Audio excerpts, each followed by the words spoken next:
Hello my friends, good morning. मैं Suresh sir फिर एक बार आपके साथ। अभी जो वैकेंसी आई हुई है टीजीटी, पीजीटी और लैब असिस्टेंट का, उसके लिए हमने एमसीक्यू का एक सेट लेकर के पिछले बार भी आए थे और आज जो है उसी का नेक्स्ट सेट के रूप में आप इसको ले सकते हैं। लेकिन आज का जो टॉपिक्स है वो है फैराडेज लॉ पर है। Faraday's law of electromagnetic induction. Faraday's law जो है वो इलेक्ट्रोमैग्नेटिक इंडक्शन का जो एमसीक्यू है उसको हमने यहाँ पर लिया है। वो टीजीटी, पीजीटी और लैब असिस्टेंट या फिर अदर कॉम्पिटिटिव एग्जामिनेशंस जो नीट है या फिर इंजीनियरिंग एंट्रेंस टेस्ट है, उस सब के लिए सब इम्पॉर्टेंट है। आपको ये वीडियो बहुत मदद करेगा। आप शुरू से अंत तक वीडियो के साथ बने रहेंगे और कॉपी और पेन के साथ आप तैयार रहेंगे। आइए देखते हैं। पहला क्वेश्चन जो इसमें हमने लिया है वो है आर प्रतिरोध के एक किसी सर्किट से, रेजिस्टेंस है आर, सर्किट से आपको यहाँ पे डेल्टा टी टाइम है, डेल्टा टी टाइम में डेल्टा फाई चुंबकीय फ्लक्स चेंज करता है। मतलब आर रेजिस्टेंस है, डेल टी आपका टाइम है और डेल फाई चुंबकीय फ्लक्स चेंज करता है। तो कहता है इस टाइम में सर्किट के किसी पॉइंट से गुजरने वाला इलेक्ट्रिक चार्ज कितना होगा, इलेक्ट्रिक चार्ज कितना होगा। ये आपके लिए, इसके लिए चार ऑप्शन दिया हुआ है। तो फैराडेज लॉ आप पढ़े हैं। फैराडेज लॉ जो कह रहा है E equal to minus d phi by d t, या मैग्नीट्यूड में लेते हैं तो E equal to d phi by d t, ये फैराडे लॉ कहता है। E equal to d phi by d t यहाँ कर सकते हैं आप, या del phi by del t, ये वो आपको EMF, इंड्यूस्ड EMF। I क्या होगा, I will be E by r. E by r का मतलब हुआ del phi by del t, नीचे आर रहेगा। आपको Q निकालना है, Q charge equal to I into del t. I का मान वहां से निकल गया, देखिए del phi by r into del t, और यहाँ पे डेल टी आ गया, ये दोनों कैंसिल आउट हो गया। इसलिए Q will be del phi by R. This is option, Q will be del phi by R, और that is option number C. Q equal to del phi by R, ये इसका option आया। Next question है, देखिए question number 2 क्या कहता है। ए not क्षेत्रफल की एक कुंडली ऐसे चुंबकीय क्षेत्र में रखी गई है जिसका मान t समय में बी नॉट से 4 बी नॉट बदलता है। माने कॉइल जो है उसका एरिया है ए नॉट, लेकिन मैग्नेटिक फील्ड चेंज कर रहा है, वो बदल रहा है टी टाइम में बी नॉट से 4 बी नॉट, मतलब 4 गुना बढ़ जा रहा है। तो उस कुंडली में उत्पन्न प्रेरित विद्युत वाहक बल कितना होगा, E का वैल्यू कितना होगा, प्रेरित विद्युत वाहक बल कितना होगा। तो चेंज इन फ्लक्स आप देख रहे हैं, del phi change in flux by time, time यहाँ T दे रहा है। चेंज इन फ्लक्स आपको निकालना है, change in flux is B A, magnetic flux into area. Magnetic flux जो होता है मैग्नेटिक फील्ड इनटू एरिया आपको निकालना है। यहाँ से देखिए डेल फाई का जो वैल्यू हो जाएगा आपको यहाँ पे हो जाएगा चेंज इन मैग्नेटिक फील्ड, मतलब आप फाई इक्वल टू पढ़ रहे हैं बी इंटू ए, मैग्नेटिक फील्ड इंटू एरिया। तो मैग्नेटिक फील्ड यहाँ पर बी नॉट से हो जा रहा है 4 बी नॉट, तो चेंज इन कितना हुआ, आप इसको लिख सकते हैं इस तरह से B2 माइनस B1, और ये ए कर सकते हैं आप एरिया। तो B2 है आपका 4 B naught, this is B naught और दिस इज ए नॉट, मतलब ये हो गया आपका 3 बी नॉट ए नॉट, ये हो गया डेल फाई। इसलिए E इक्वल टू आप देखें यहाँ से अभी del phi by del t, तो डेल टी यहाँ पर नहीं है, टी टाइम दिया हुआ क्वेश्चन के हिसाब से, तो 3 V0 A0 by t, this will be Q. ये हुआ आपका E, ये आपका E हो गया आपको, इसलिए E will be equal to 3 V0 A0 by t. This is correct answer, और ये ऑप्शन है आपको ए नंबर में, 3 A0 B0 by T, 3 A0 B0 by T, ये करेक्ट आंसर होगा इसका। आइए क्वेश्चन नंबर 3 देखते हैं। क्वेश्चन नंबर 3 में क्या कहता है, 500 फेरों की एक वर्गाकार कुंडली है, एक स्क्वायर शेप में कॉइल है जिसमें 500 वायर्स जो है वो लपेटा हुआ टर्न्स के रूप में, और प्रत्येक भुजा 10 सेंटीमीटर है, उसका साइड जो है स्क्वायर का वो 10 सेंटीमीटर है। एक चुंबकीय क्षेत्र में रखा गया है, इस कुंडली के लंबवत चुंबकीय फ्लक्स 1 टेस्ला प्रति सेकंड की दर से बढ़ता है, मतलब 1 सेकंड में 1 टेस्ला आपको बढ़ जा रहा है। ये d∅dt आप कह सकते हैं इसको, ये जो है वो बढ़ जा रहा है आपको। तो प्रेरित विद्युत वाहक बल कितना होगा ये आपको यहाँ पे बताना है। इसका प्रेरित विद्युत वाहक बल कितना होगा, तो आपका फॉर्मूला है, देखिए E equal to N d∅dt Faraday law. फेरों की संख्या उसमें है 500 यहाँ फेरों की संख्या है। ये हो गया आपको 500 और एरिया जो इसका होगा, एरिया जो आपका इसका निकाल सकते हैं आप, यहाँ पर एरिया है 10 सेंटीमीटर, 10 इंटू 10⁻⁻2 मीटर का स्क्वायर करना होगा आपको, यहाँ से स्क्वायर करना होगा आपको एरिया का। जब इसको आप स्क्वायर करेंगे 10 इंटू 10⁻⁻2 के रूप में, तो ये कितना आ जाएगा आपको, देखिए यहाँ से ये हो गया आपको 100 इंटू 10⁻⁻4, इसका मतलब ये 10⁻⁻2 आ गया। इसलिए यहाँ पर d∅dt यहाँ दे रहा है आपको, एक ये एरिया हो गया आपको BA, यहाँ पर आप लिख सकते हैं इसको N, और यहाँ पर है आपका B into A by dt, यहाँ D है और यहाँ dt है। यहाँ इसको एक लाइन और अगर हम बढ़ा देते हैं तो ये N हो गया। एरिया आपका यहाँ कांस्टेंट है, इसको आप रखेंगे, एरिया बाहर कर दीजिए और ये कर दीजिए d∅dt, तो ये 500 एरिया हो गया। यहाँ से देखिए 10⁻⁻2 और क्वेश्चन कर रहा है d∅dt 1 टेस्ला पर सेकेंड, ये 1 आ गया आपको, ये दोनों कैंसिल हो गया, दैट इज 5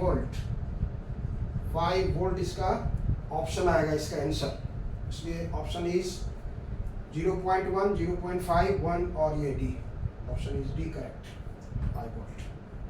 ठीक है, अब आते हैं हम लोग next question number 4। Question number 4 पर आते हैं, देखिए क्या कह रहा है। क्वेश्चन नंबर 4 कह रहा है 100 सेंटीमीटर स्क्वायर के एक कॉइल में तार के 100 फेरे हैं, 0.1 वेबर पर मीटर स्क्वायर का चुंबकीय क्षेत्र कुंडली के लंबवत है। यह चुंबकीय क्षेत्र 0.1 सेकंड में शून्य हो जाता है, तो कुंडली में प्रेरित विद्युत वाहक बल कितना होगा। 4 ऑप्शन वहां पर भी आप देख रहे हैं, 1 वोल्ट, 5 वोल्ट, 50 वोल्ट और 0। क्या होगा वहां पर आपको देखिए, तो यहाँ पर एरिया दिया हुआ, देखिए area, this is your area है 100 सेंटीमीटर स्क्वायर, मतलब 100 इंटू 10⁻⁻4, ये आ गया आपको 10⁻⁻2 मीटर स्क्वायर। सेंटीमीटर का -2 हुआ, उसका स्क्वायर कर दिया, -4 आ गया। एन यहाँ दिया हुआ आप देख रहे हैं, एन भी है 100, बी का भी वैल्यू यहाँ दिया हुआ आपको 0.1 weber per metre square, 0.1 weber per metre square. और टाइम दिया हुआ, इसको मान लीजिए हम V1 मान लेते हैं या चुंबकीय क्षेत्र मान लेते हैं, और टाइम यहाँ दिया हुआ आपको 0.1 सेकेंड। टाइम है 0.1 सेकेंड में ये मैग्नेटिक फील्ड शून्य हो जाता है। मतलब ये पहले अगर आप इसको V1 मानते हैं और V2 यहाँ लेते हैं तो दैट इज 0। तब कहता है कि इसमें प्रेरित विद्युत वाहक बल कितना होगा। तो E का फॉर्मूला आपको निकालना है, वही N, और अभी हम लोग निकाले थे। एरिया जो है वो सेम है, और यहाँ मैग्नेटिक फील्ड चेंज करेगा। यहाँ कर सकते हैं V1 माइनस V2, और नीचे टाइम करना पड़ेगा आपको। ये हो गया कुंडलिक फेरों की संख्या 100 है, ये हम लोग का 100 हो गया। एरिया हो गया 10⁻⁻², और ये हो गया आपको 0.1 माइनस 0 दैट इज 0.1, और फिर यहाँ से 0.1 हो गया आपका, और ये टाइम हो गया 0.1 हम लोग का यहाँ पे टाइम हो गया इसके साथ।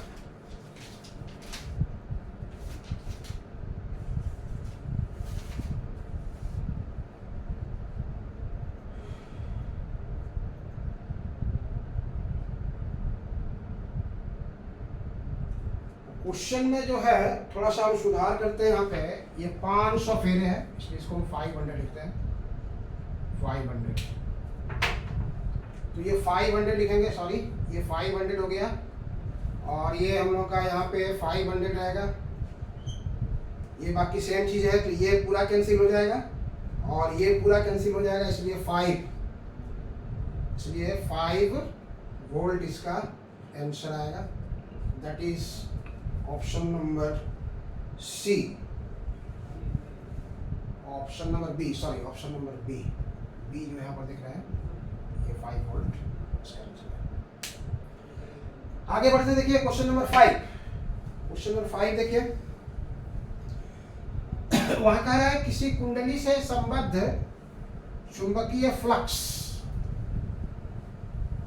किसी कुंडली से संबद्ध चुंबकीय फ्लक्स में, चुंबकीय फ्लक्स जो है समय के साथ किस प्रकार बदलता है। तो यहाँ पर एक इक्वेशन आपको दे दिया है, phi = 3t² + 4t + 9। यहाँ पर इक्वेशन दिया है phi = 3t² + 4t + 9। तो कहता है कि t = 2 सेकेंड में कितना EMF इंड्यूस होगा, उसमें E निकालना है आपको। तो फॉर्मूला तो आप जानते हैं, E = d∅dt, इसलिए यहाँ से आप इसको d∅dt निकाल दीजिए। This is equal to E। Differentiate करेंगे तो ये हो जाएगा 3 × 2t 6t + 4, और इधर 0 आ गया। अब यहाँ क्वेश्चन में t दिया हुआ है आपको 2 सेकेंड। t जो दिया हुआ है वो दिया हुआ आपके क्वेश्चन में 2 सेकेंड, यहाँ पुट कर दीजिए। इसलिए E will B 6 × 2 + 4 that is 16 volt. 6 × 2 हो गया 12 और +4 16 वोल्ट। इसलिए ऑप्शन इज डी ऑप्शन है, ये आपका करेक्ट ऑप्शन है आएगा। क्वेश्चन नंबर 6 देखिए। 6 नंबर क्या कह रहा है, ए भुजा का एक वर्गाकार लूप इसके विकर्ण के परितः ओमेगा कोणीय वेग से बी चुंबकीय क्षेत्र के लंबवत घूर्णन गति करता है। इसमें फेरों की संख्या अगर 10 है तो कितना प्रेरित विद्युत वाहक बल उत्पन्न होगा। ई का वैल्यू कितना होगा वो आपको निकालने के लिए कह रहा है। तो चुंबकीय फ्लक्स का जो वैल्यू होता है phi = आप जानते हैं phi = NBA cos थीटा, है ना। तो n यहाँ दिया हुआ आपको 10 दैट इज 10। चुंबकीय क्षेत्र भी यहाँ दिया हुआ है B, इसलिए ये B ही रहेगा। भुजा है A, और क्या है ये वर्गाकार है, तो वर्गाकार का क्षेत्रफल क्या होगा A²। ये हुआ A², और लंबवत है, मतलब along the direction of area vector, तो वो 0 हो जाएगा यहाँ पे। cos 0 हो गया, आपको यहाँ पर आ गया 10ba²। अच्छा, यहाँ पे हम लोग को एंगल यहाँ कह सकते हैं कि ओमेगा वेलोसिटी से घूम रहा है ये। तो देखिए omega equal to theta by t, तो इसलिए आप थीटा यहाँ लगा दीजिए, ओमेगा इंटू टी, इसलिए यहाँ लिखिए ओमेगा टी लिखेंगे हम लोग। तो 10ba² cos ओमेगा टी, ये हो गया आपको फाई का वैल्यू। तो प्रेरित विद्युत वाहक बल का फॉर्मूला फैराडे का नियम क्या करता है, कहता है कि minus d phi by dt। तो इसको आप डिफरेंशिएट करेंगे, this is constant,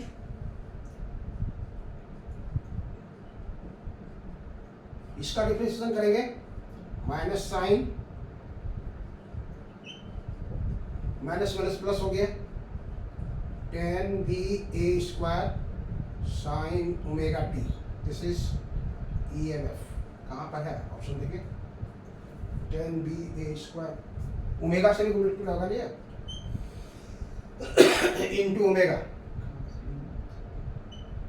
omega sine omega T, cos omega T का डिफरेंशिएशन हो जाएगा minus sign omega T into omega, इसलिए ओमेगा से मल्टीप्लाई हो जाएगा।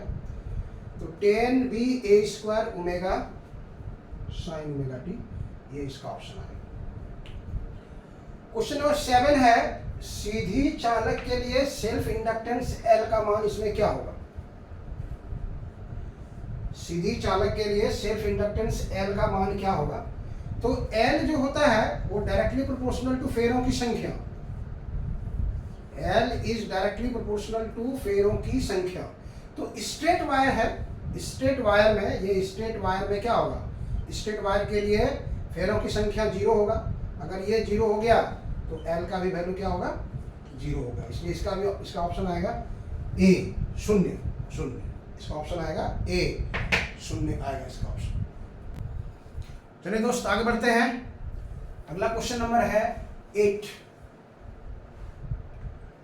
10 ओम प्रतिरोध के एक लूप से संबद्ध चुंबकीय फ्लक्स फाई, ये वैल्यू दिया हुआ है 5t² - 4t + 1 वेबर के अनुसार बदलती है, तो 0.2 सेकेंड के बाद उसमें कितनी करंट प्रवाहित होगा, धारा कितना प्रवाहित होगा।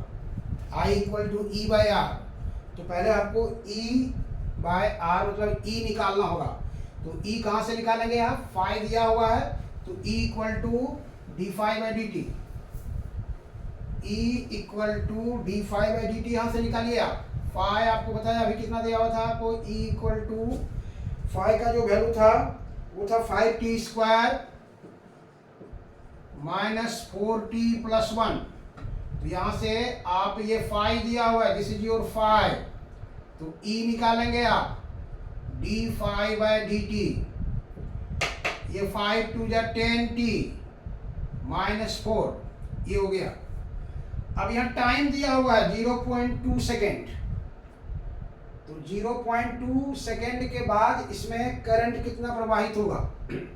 रेजिस्टेंस आपका 10 ओम दिया हुआ था, तो आप क्या करेंगे, यहाँ से आपको टाइम दिया हुआ है, तो आप यहाँ से पहले निकाल लीजिए, उसमें t का वैल्यू पुट कीजिए,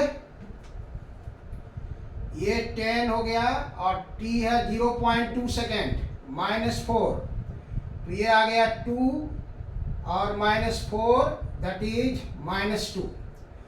R का वैल्यू दिया हुआ था 10, R का वैल्यू दिया हुआ था 10 ओम।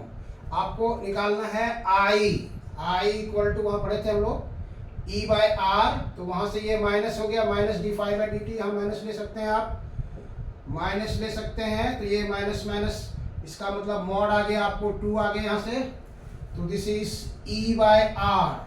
E/R का मतलब 2/10, 2/10 का मतलब 0.2 एम्पियर, 0.2 एम्पियर, इसलिए ऑप्शन इज बी ऑप्शन इसका जो है वो सही, ऑप्शन बी सही।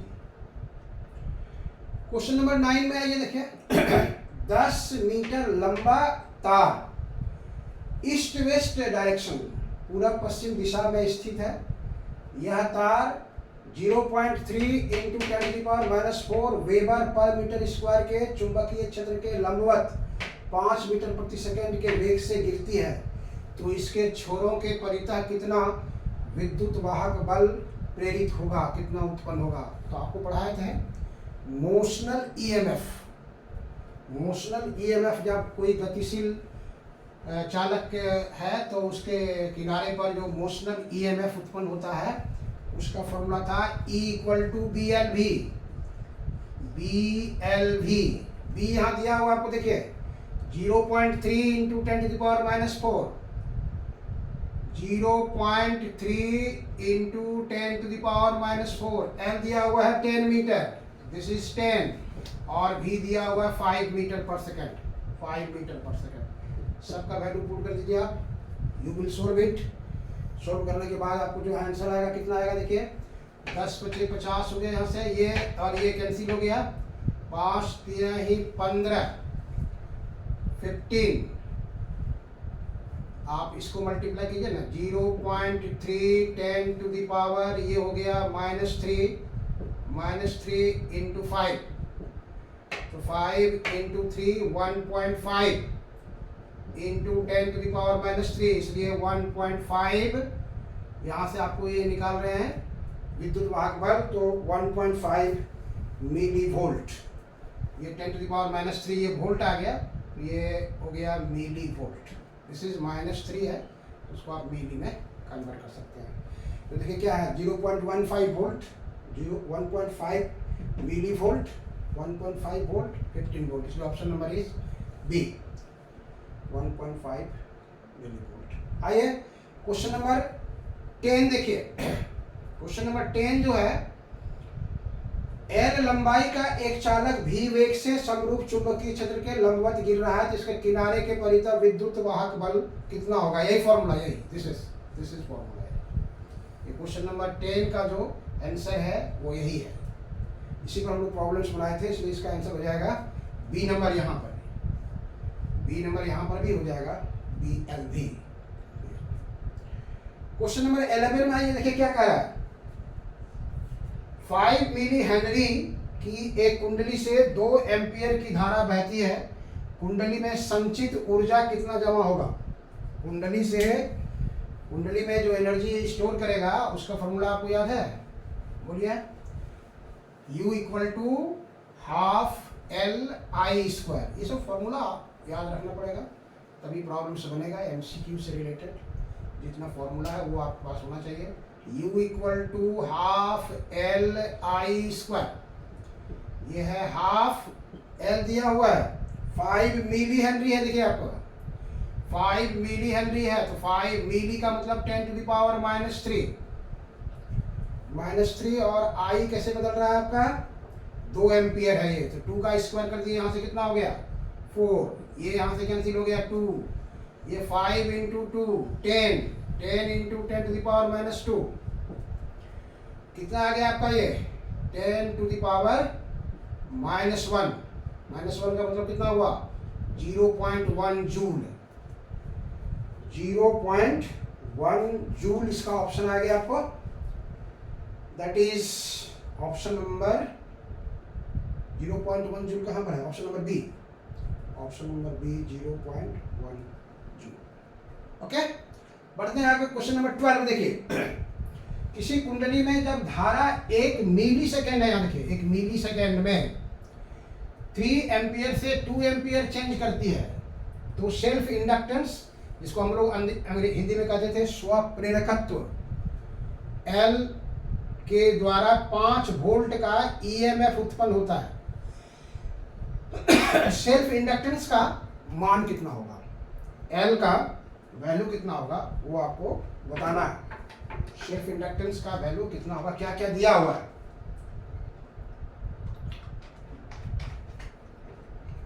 टाइम दे दिया है, करंट कितना से कितना चेंज कर रहा है वो दे दिया है, और आपको इसमें फॉर्मूला पढ़े हैं, इसको देखिए E = L di/dt, ये है आपका formula. L D I by D T. तो आपको यहाँ पे जो क्वेश्चन में दिया हुआ है उसको आपको देखना होगा पहले क्या क्या दिया हुआ है। डी टी दिया हुआ आपको, डी टी दिया हुआ है 1 मिली सेकेंड। 1 मिली सेकेंड का मतलब हुआ 10⁻³ सेकेंड।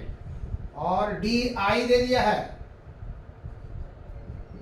डी आई दे दिया है 3 से 2 एम्पियर बदल रहा है, 3 - 2 मतलब 1 एम्पियर। और ई का वैल्यू दिया हुआ है, कितना उत्पन्न होता है 5 वोल्ट, 5 वोल्ट कितना होगा। तो एल निकालिए यहाँ से, इसलिए एल पकड़िए कितना होगा ई बटे D I by D t.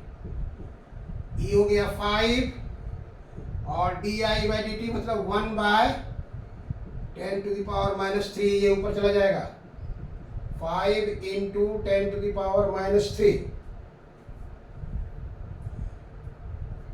ये हेनरी हो जाएगा। इसको आप कह सकते हैं 5 milli henry, 5 milli henry. Question number 13 आइए।